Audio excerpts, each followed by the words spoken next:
Hello friends, welcome to my channel stories by Garima Kushwaha. दोस्तों, जैसा कि आप जानते हैं, मैं हर रोज़ आपके लिए अलग अलग और रहस्यमयी कहानियाँ लेकर आती हूँ और कुछ इसी तरह की एक कहानी मैं आज भी आपके लिए लेकर आई हूँ। तो चलिए शुरू करते हैं हमारी आज की वीडियो।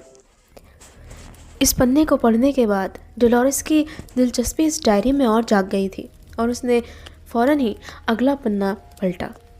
उस पर लिखा था 17 सितंबर 1988। आज का दिन बहुत सुहाना है। बाहर बारिश हो रही है और अब जल्दी ही क्रिसमस आने वाला है। बर्फ़ गिरनी शुरू हो जाएगी। मौसम बहुत ठंडा हो गया है और इस जगह, ऐसे इलाके में मैं पहली बार रहने आया हूँ।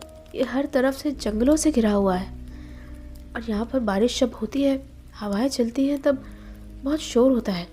आसपास के पेड़ एक साथ टकरा कर, लहरा कर ऐसा शोर बना देते हैं कि मुझे अपने साथियों की आवाज़ ही समझ नहीं आती। पर यह भी अच्छा लगता है। शायद बड़ा होने के बाद मैं इन चीज़ों को याद करूँगा। इन दिनों मैंने एक नई चीज़ अपनी आदतों में शुमार कर ली है। जब इस घर के लोग रात के वक्त सो जाते हैं और हर तरफ सन्नाटा हो जाता है, तब मैं पूरी खामोशी के साथ इस घर का मुआयना करना शुरू कर देता हूँ। मुझे ये करने में मज़ा आता है। हालांकि ऐसा करते वक्त मैं किसी भी चीज़ को नुकसान नहीं पहुँचाता, सिर्फ इस घर को देखता हूँ। ये बहुत पुराना है, शायद मेरे दादा परदादाओं से भी ज़्यादा पुराना होगा, पर बहुत खूबसूरत है। और मैं अभी भी यहाँ घूमते घूमते यहाँ से बाहर निकलने का कोई चोर रास्ता देख रहा हूँ। अब पता नहीं वो रास्ता मुझे मिलेगा या नहीं, और यहाँ से मैं बाहर कैसे निकलूँगा, क्योंकि मैं बाहर का इलाका भी देखना चाहता हूँ। हम दिन के वक्त बस आसपास के इलाके में घूम सकते हैं और रात के वक्त कड़ा पहरा होता है। किसी को बाहर जाने की आज़ादी नहीं है। पर मैं जैसे वहाँ से भागता था, वैसे ही यहाँ से भी भागने की पूरी कोशिश करूँगा। मैं इस तरह बंद कर नहीं रह सकता। इसके बाद उस डायरी में एक लाइन छोड़कर एक नया वाक्य शुरू किया गया था। आज रात मैंने एक अजीब चीज़ देखी। मैंने इस डायरी में पहले भी लिखा था, mister and missus Maximus Rob पर कुछ ज़्यादा ही दुलार रखते हैं और उसे हम सभी से ज़्यादा प्यार मिलता है। वो उसे अक्सर अपने साथ ही रखते हैं और रॉब को भी ये शायद अच्छा लग रहा हो, क्योंकि उसके माँ बाप ने उसे एक्सेप्ट नहीं किया और अपने साथ नहीं रखा, और इसलिए अब जब वो दोनों उस पर गौर कर रहे हैं तो उसे अच्छा लग रहा होगा। और मुझे भी इस बात की खुशी है। पर इन दिनों रॉब हमसे कुछ कट सा गया है और हमसे बात नहीं करता और बहुत चिड़चिड़ा हो गया है और अकेलेपन में बड़बड़ाता रहता है। पता नहीं क्यों अजीब हरकतें हो गई हैं उसकी। और इधर मैं मिस्टर मैक्सिमस को रोज़ उस जंगल की तरफ जाते हुए देखता हूँ। पता नहीं क्या करने जाते हैं वो वहाँ, और इतनी रात के वक्त। अभी भी जब मैं यहाँ ये डायरी लिखने बैठा, तब मैंने मिस्टर मैक्सिमस को बाहर जाते हुए देखा। पता नहीं वो कहाँ जाते हैं। और आज तो मौसम भी बहुत ख़राब है, फिर भी वो वहाँ जा रहे हैं, तो ज़रूर कोई ज़रूरी काम होता होगा। पर खैर, मुझे इन सब चीज़ों पर इतना गौर नहीं करना चाहिए। इस डायरी को लिखने के बाद एक बार फिर से मैं एक अच्छी जगह ढूंढने के लिए जा रहा हूँ, जहाँ पे अभी डोलोरेस डायरी पढ़ ही रही थी कि तभी अचानक उसे किसी की आवाज़ आई। ऐसा लग रहा था कि कोई उससे घूर रहा, और उसने जब अपनी नज़रें घुमाकर देखा, वहाँ एक छोटी सी बच्ची खड़ी थी। बहुत ही प्यारी, सुंदर सी छोटी सी बच्ची, जिसकी उम्र तकरीबन 5 से 6 साल रही होगी। हे, तुम कौन हो? तुम्हें पहले नहीं देखा मैंने। क्या तुम किसी को ढूंढने आई हो? तुम्हारे डैड को शायद, हो सकता है वो यहाँ काम कर रहे हो। तुम्हारा नाम क्या है? वो लड़की खामोशी से खड़ी रही और लगातार डोलोरेस की तरफ देखती रही। डोलोरेस उसकी तरफ बढ़ी, मुस्कुराती हुई, उससे बात करने के लिए। पर जैसे ही वो उसके करीब गई, वो बच्ची भागती हुई घर के एक दूसरे कोने की तरफ चली गई। डोलोरेस भी उसके पीछे भागती हुई आगे गई, पर आगे जाके वो लड़की ना जाने कहाँ गायब हो गई। हे हे, तुम कहाँ चली गई? डोलोरेस काफ़ी देर तक उसे देखती रही, ढूंढती रही, पर उसे वो कहीं नज़र नहीं आई। हार कर डोलोरेस वापस अपने कमरे में आ गई। रात काफ़ी हो चुकी थी, इसलिए वो अपने कमरे में आकर सो गई। रात के वक्त तकरीबन 2:30 बजे उसकी नींद अचानक ही एक शोरगुल से खुल गई। बाहर बहुत तेज़ बारिश हो रही थी। बाहर बहुत ज़ोरों की बारिश हो रही थी, पर घर में कुछ तो हुआ था। नीचे किसी के बोलने की और रोने चिल्लाने की आवाज़ें आ रही थी। डोलोरेस अपने कमरे से निकली और भागती हुई नीचे गई। वहाँ उसके अंकल पहले से ही मौजूद थे। वहाँ कई मज़दूर और इंजीनियर्स एक साथ खड़े हुए थे और वो बार बार एक तरफ इशारा करके रो रहे थे। क्या हुआ है अंकल? कोई बात है? पता नहीं ये कैसे हुआ। हमारे मज़दूरों में से एक, उसे जंगल में कोई चीज़ खींच ले गई। जंगल में? हाँ, जंगल में। यहाँ फायर प्लेस में जलाने के लिए ये सभी लकड़ियाँ इकट्ठी करने गए थे और ऐसा हमेशा करते हैं। आज जब ये गए तो उनमें से एक वापस नहीं आया और अभी थोड़ी देर पहले इसकी लाश दरवाजे पर मिली, मानो उसे कोई वहाँ छोड़। इसकी लाश, वो जिंदा नहीं है? हाँ डोलोरेस, वो जिंदा नहीं है। कहाँ है?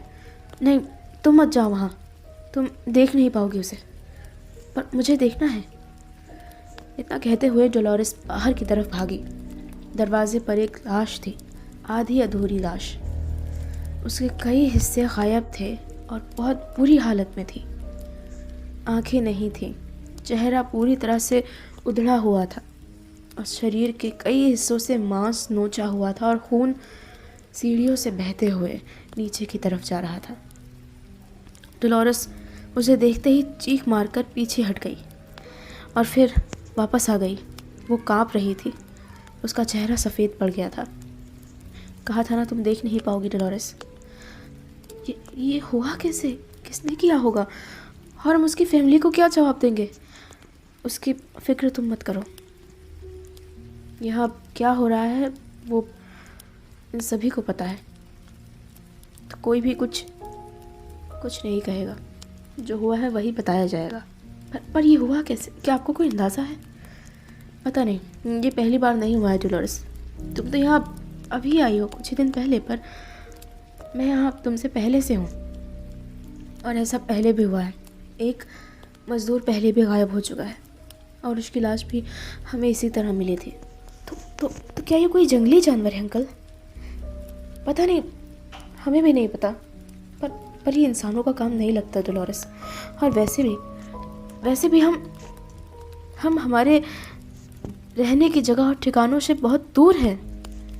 हमारी जगह हमारे शहर से बहुत ज़्यादा दूर है और यहाँ पे हमें कोई जानने वाला नहीं है। तो भला यहाँ हमसे बदला लेने या ऐसा करने के लिए कोई क्यों आएगा? और वो भी इन मजदूरों से। उनका आपस में कोई लेना देना भी नहीं था। ये अजीब बात है।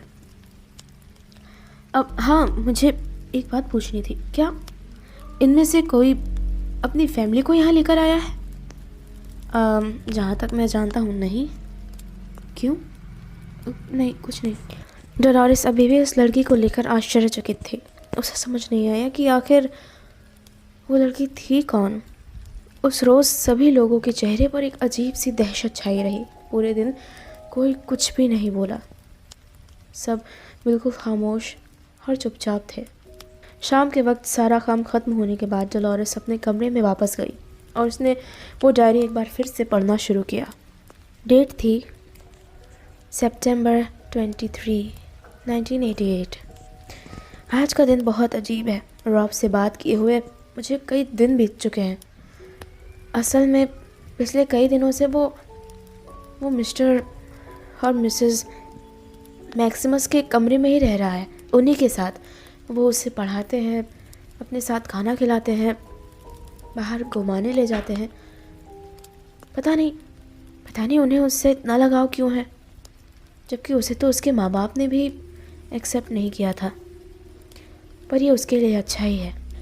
मुझे उससे जलन नहीं हो रही है, बस वो मेरा अच्छा दोस्त था और उससे ज़्यादा मैं और किसी से बात नहीं करता था यहाँ पर।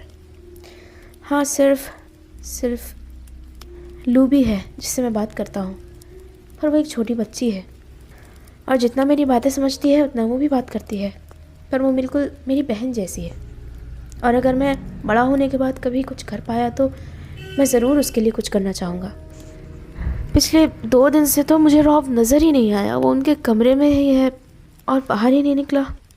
मैंने कई बार उनके कमरे में जाकर उनसे बात करने की कोशिश की रॉब के बारे में, पर हर बार मेरी हिम्मत जवाब दे जाती थी। असल में मिस्टर मैक्सिमस, उनका चेहरा इतना ख़तरनाक है कि उनकी तरफ देखते ही डर लगने लगता है। ऐसा लगता है कि वो अभी डांट देंगे बिना किसी गलती के, और इसलिए मैं कुछ कह ही नहीं पाया। पर रॉब वाकई नज़र नहीं आ रहा था। पर आज रात बहुत अजीब चीज़ हुई। मैं खिड़की पर था हमेशा की तरह और डायरी लिख रहा था। मैंने अपने कमरे की रोशनी बहुत कम कर रखी थी और फिर रात के 11 बजे मुझे फिर से मिस्टर मैक्सिमस नज़र आए और इस बार रॉब भी उनके साथ था। पता नहीं वो उसे कहाँ लेकर जा रहे थे। और कुछ देर बाद मैंने मिसेस मैक्सिमस को भी बाहर निकलते हुए देखा। उनके हाथों में एक थैला था। पता नहीं उसमें क्या रहा होगा, पर वो बाहर चले गए और पता नहीं कब वापस आए। मैं सो गया था और सवेरे जब मेरी नींद खुली मैंने जानना चाहा कि वो रॉब को कहाँ लेकर गए थे, पर फिर वही हुआ। मैं उनके दरवाजे के पास गया पर उनसे बात करने की हिम्मत नहीं हुई।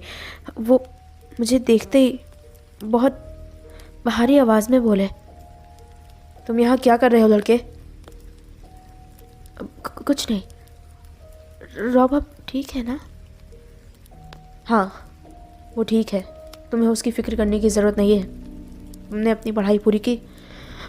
अब हाँ, वही करने जा रहा हूँ। उसके बाद मैं वापस आ गया और मैं दोबारा उनसे मिलने की हिम्मत नहीं कर पाया। और इस वाक़े के अगले दिन तक मुझे रॉब नज़र नहीं आया। पता नहीं, शायद वो उनके कमरे में ही था। खैर, इसके अलावा एक मज़ेदार बात हुई। इस बीच मैं, जैसा कि मैंने लिखा ही था, मैं हमेशा से यहाँ से भागने का एक चोर दरवाज़ा ढूंढता था और आखिरकार वो मुझे मिल गया और आज सुबह ही मिला। आज सुबह हम सभी दोस्त मिलकर हाइड एंड सीक खेल रहे थे। तब यहाँ के एक पुराने कमरे में मैं छुपने गया। वहाँ एक बहुत बड़ा, मुझे लगता है शायद वो डाइनिंग टेबल है। हाँ, शायद वो डाइनिंग टेबल ही है। मैं उसके पीछे जाकर छुप गया। कमरे में काफ़ी अंधेरा था। उस कमरे में हम ज़्यादा नहीं जाते क्योंकि वहाँ हमेशा अंधेरा रहता है तो खेलने का मज़ा नहीं आता। पर मेरे हिसाब से वो छुपने के लिए अच्छी जगह थी और इसलिए मैं उस टेबल के नीचे जाकर छुप गया। उस पर एक लंबा मेजपोश पड़ा हुआ था और वो ज़मीन तक फैल रहा था। कोई मुझे ढूंढ पाता, इस बात के चांस ना के बराबर थे। मैं वहीं तक छुपा रहा जब तक मुझे किसी के करीब आने की आवाज़ ना सुनाई दे। पर तभी अचानक मेरा हाथ किसी चीज़ से टकराया। उसी अंधेरे में मुझे कुछ भी नज़र नहीं आ रहा था, पर जब मैंने उसे हाथों से टटोल कर देखा तब वो किसी तरह का ताला महसूस हुआ। मैं एक बार को चौंक गया। मुझे लगा कि शायद मुझे धोखा हो रहा है, पर सच में वो एक ताला ही था और एक दीवार पर ताला तो नहीं हो सकता ना। और मुझे ये सोचते ही बड़ा अच्छा और रोमांचित सा महसूस हुआ कि आखिर इस ताले के पीछे क्या छुपा कर रखा गया होगा। और इसलिए ये सोचते ही मैं खेल शुरू होने से पहले ही वहाँ से बाहर आ गया और मैं हार गया। पर कोई बात नहीं, मुझे इसका कोई दुख नहीं हुआ। मैंने अब तक ये बात किसी को नहीं बताई। मैं उस टेबल के नीचे फिर से जाऊंगा आज रात जब सब सो रहे होंगे और उसे खोलने की कोशिश करूंगा। मैं फ़िलहाल डायरी लिखते हुए सबके सोने का इंतज़ार कर रहा हूँ और मुझे तो नींद ही नहीं आ रही है। डोलोरेस ने डायरी का पन्ना पलटा। अगले पन्ने पर पहुंची। ठीक अगली तारीख लिखी हुई थी। लिखा था, मैंने कोशिश की उस ताले को खोलने की, पर मैंने ये जल्दी समझ लिया कि अपना ये राज किसी को बता देने में ही भलाई है। रॉब तो आजकल मुझसे बात करता नहीं है, तो इसलिए मैंने सोचा कि मैं ये बात लूबी को बता देता हूँ। वो अच्छी लड़की है, वो किसी को नहीं बताएगी। मुझे वो ताला खोलने में किसी की मदद की ज़रूरत होगी, क्योंकि वो ताला अकेले मुझसे तो खोला नहीं जा रहा।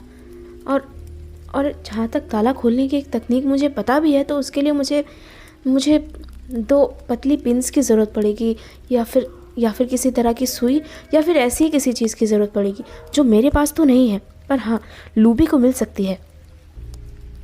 मैंने देखा है मिसेस हार्ले, हमारी टीचर, वो हम बच्चों से बहुत ख़ास लगाव रखती हैं। सच में वो एक बहुत अच्छी इंसान है, और आम तौर पर हमसे अच्छे से बात करती हैं। बहुत मुश्किल से ही उन्हें गुस्सा आता है, और इसलिए उनसे मदद मिलने की उम्मीद कर सकता हूँ। मैं उन्हें कुछ बताने नहीं वाला, पर उम्मीद करता हूँ कि लूबी मेरे लिए मदद ले आएगी। असल में मिसेस हार्ले छोटे बच्चों को बहुत ज़्यादा पसंद करती हैं, और उन्हें बहुत प्यार से रखती हैं, और लूबी भी उन्हें बहुत पसंद है। मैंने उससे बात की और उससे कहा कि वो किसी तरह मिसेस हार्ले से किसी तरह की पतली पिन्स या ऐसी ही कोई चीज़ मांग सकते, तो वो उनसे लेकर मुझे दे दे। मैंने उससे वादा लिया है, वो मुझसे झूठ नहीं बोलेगी। अब मैं बस इंतज़ार। अभी डोलोरेस आगे पढ़ ही रही थी कि उसे एक आवाज़ सुनाई पड़ी, किसी लड़की के खिलखिलाने की आवाज़। वो फिर से पीछे मुड़ी। उसे इस बार वो लड़की उसकी खिड़की में नज़र आई, बालकनी के बाहर। हे, तुम तो वही कल वाली लड़की हो ना? रुको, मैं अभी आ रही हूँ, प्लीज़ कहीं जाना मत। इतना कहते हुए डोलोरेस खिड़की की तरफ बढ़ी। तभी उसे अपने पीछे से कुछ अजीब सी आहट सुनाई पड़ी, और जब वो वापस मुड़ी तब वो लड़की फिर से गायब हो गई थी। डोलोरेस इस बार फिर से चौंक गई। उसने खिड़की खोली। बालकनी बिल्कुल खाली थी, यहाँ कोई भी नहीं था, और यहाँ से अचानक भाग जाने का या गायब हो जाने का और कोई रास्ता भी तो नहीं था। आखिर ये लड़की थी कौन, और उसे बार बार नज़र क्यों आ रही थी? कई सारे सवाल डोलोरेस के दिमाग में इस वक्त घूम रहे थे। बाहर बहुत ज़ोरों की बारिश हो रही थी। डोलोरेस अंदर थी। बाहर मौसम काफ़ी सर्द हो गया था, पर वो अभी भी उस लड़की के बारे में सोच रही थी। अब उसे धीरे धीरे नींद आने लगी थी, और वो सोने जा रही थी। कुछ देर बाद उसे गहरी नींद आ गई। नींद में भी उसे सपने में वही लड़की नज़र आई, और सिर्फ वही लड़की नहीं, इस घर में और भी कई सारे बच्चे नज़र आए उसे। उनमें से कुछ काफ़ी छोटे थे, कुछ बड़े थे, हर उम्र के, हर तबके के बच्चे। कई लड़कियां, कई लड़के। उनमें से कुछ खेल रहे थे, कुछ पढ़ रहे थे, कुछ आपस में बातें कर रहे थे, तो कुछ झगड़ रहे थे। और ये जगह भी बहुत नई और साफ़ सुथरी सी लग रही थी, बहुत खाली। और ऐसा लग रहा था जैसे वो पुराने ज़माने में पहुंच गई हो। अभी तो ये घर किसी खंडहर से कम नहीं नज़र आता, क्योंकि इसके साथ एक दुर्घटना हुई थी जिसके बारे में डोलोरेस अच्छे से जानती थी, और उसी वजह से उन्हें यहाँ आना पड़ा इसका हुलिया बदलने। अब जब डोलोरेस के पिता ने इस एरिया पे कॉलोनी बनाने का निर्णय लिया था, तब उन्होंने यहाँ की छोटी मोटी ज़मीनों पर काम शुरू करने से शुरुआत की थी, और अब ये आखिरी काम रह गया था, इस बड़ी हवेली को सुधारना और पहले से बेहतर बनाना। इस इलाके में खुशी और सौहार्द का भाव लाना बहुत ज़रूरी था, क्योंकि लोगों के मन में इतने सालों में इस इलाके के लिए एक अजीब नज़रिया बन गया था। वो समझते थे कि ये जगह किसी तरह से शापित है, और उसकी जड़ यहीं कहीं इसी हवेली में दफन है। ये बात भी डोलोरेस जानती थी, पर शुरुआत कहाँ से की जाए कोई सही से नहीं जानता था। उसके सपने में भी वो लड़की उसे नज़र आई। अभी वो बहुत खुश और बहुत प्यारी नज़र आ रही थी। वैसे डोलोरेस ने जब भी उस लड़की को देखा वो बहुत खामोश, बहुत उदास नज़र आती थी। और उसके चेहरे का भाव कभी बदलता ही नहीं था। वो लड़की वहाँ खेल रही थी। वो चहकती हुई उसके पास आई, उसकी तरफ देखा और मुस्कुराती हुई वापस भाग गई अपने दोस्तों के बीच। डोलोरेस एक बार फिर से उसके पीछे उसे बुलाने के लिए भागी और भागते भागते एक लड़के से टकराई। एक लड़का जो उम्र में तकरीबन 12 या 13 साल का रहा होगा।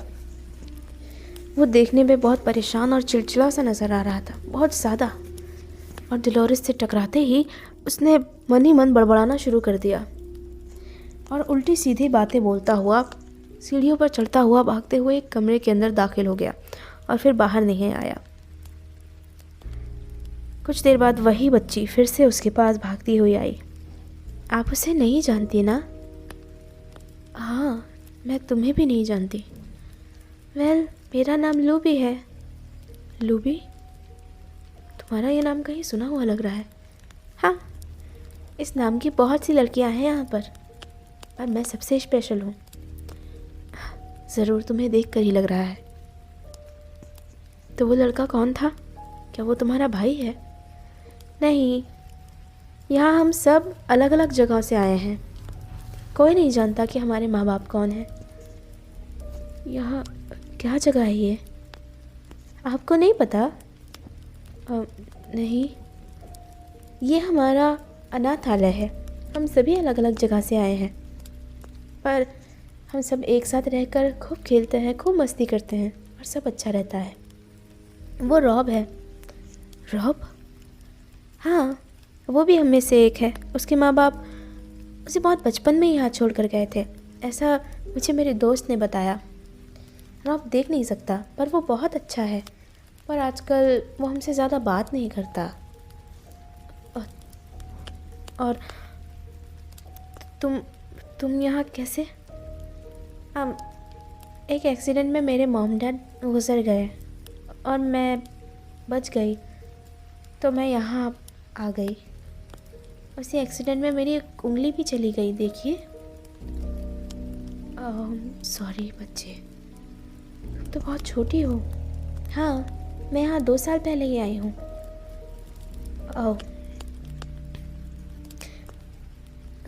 यहाँ बाकी लोग कैसे हैं? बाकी सब अच्छे हैं। मिस्टर और मिसेस मैक्सिमस वो भी काफ़ी अच्छी हैं और रॉब का बहुत ख्याल रखती हैं। पर कभी कभी मुझे बुरा लगता है। क्यों? क्योंकि रॉब हमारे साथ अब नहीं खेलता।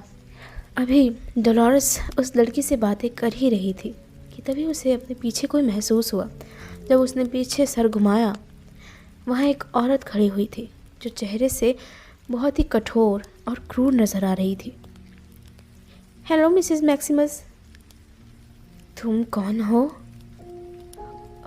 मैं मेरा नाम डोलोरेस है। तुम यहाँ की नहीं लगती, निकल जाओ यहाँ से। उसका ये चिल्लाना और उसका वो चेहरा इतना कठोर और भयानक था कि अचानक ही उसे देखकर डोलोरेस को झटका सा लगा और जब उसकी आंखें खुली तब उसे महसूस हुआ कि अपनी नींद से जाग चुकी है। सुबह के 4 बज रहे थे। बारिश अभी भी जारी थी, पर अब वो पहले से काफ़ी कम हो गई थी। डोलोरेस को ठंड महसूस हुई। तब उसे पता चला कि उसकी तबीयत ख़राब है, उसे बुखार हो गया था।